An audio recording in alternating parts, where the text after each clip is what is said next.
నమస్తే అన్న. నమస్తే సో అన్న. మన పులివెందుల పులి జగన్ గారు అయితే అక్కడ పర్యటనకి వెళ్ళారు. నిన్న రైతులు ఏదో నష్టపోయారు, అరటి తోటలు నష్టపోయినాయి అని చెప్పి అక్కడ మరి ఆయనకు ఒక చొక్కు ఎదురైంది.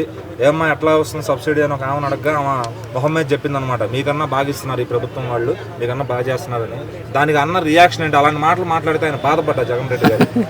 అదే బ్రో, ఇప్పుడు అమ్మాయి ఎలా ఉంది ఇప్పుడు పరిపాలన అంతా అని అందరినీ పరామర్శిస్తున్నారు కదా, ఆయన స్టైల్లో పరామర్శిస్తున్నారు. ఒక ఆవిడ వచ్చి మీ పరిపాలన కంటే ఇప్పుడున్న పరిపాలనే బాగుందిలండి అని కౌంటర్ ఇచ్చింది.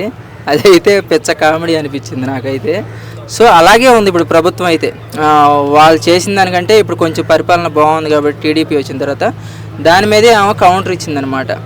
అది సో ఇప్పుడు అలా నష్టపోయినప్పుడు ఎవరికైనా బాధ అనిపించింది.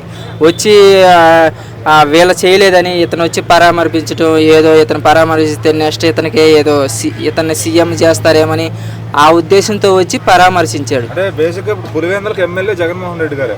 సో ఇటు టీడీపీ వాళ్ళు చేయడానికి కూడా ఆయనకి ఆస్కారం లేదనమాట. సో బీటెక్ రవి గారికి మరి ఇక్కడ ఈయనే కదా చెయ్యాలి ఏదన్నా వస్తే. మరి ఆయన అసలు 4 నియోజకవర్గంలో ఉండడు, ఎప్పుడు ఇలాంటివి జరిగినప్పుడు వీడియోల కోసం వెళ్తూ ఉంటాడు. అదే ఇప్పుడు ఎమ్మెల్యే అక్కడ ఉండేది ఎమ్మెల్యే జగన్మోహన్ రెడ్డి కాబట్టి ఎప్పుడు వెళ్ళి పరామర్శిస్తూ ఉండాలి.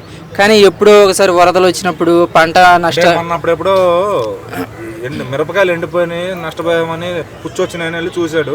ఈ రోజేమో అరటి తోటలు నష్టపోయినాయి అని చూశాడు. అంటే ఇలాంటి ఎక్కడైతే లోపాలు ఉన్నాయో అక్కడికి మాత్రమే వెళ్తాడా, లేకపోతే అన్ని చోట్లకి వెళ్ళలేడా? అదే చిన్న పచ్చిమిరకాయలు ఇలా పాడైపోయి నిమ్మ తోట చెదిరిపోయింది. తోడుగా ఉంటాడు, అట్టి తోటలకు తోడుగా ఉంటున్నాడు.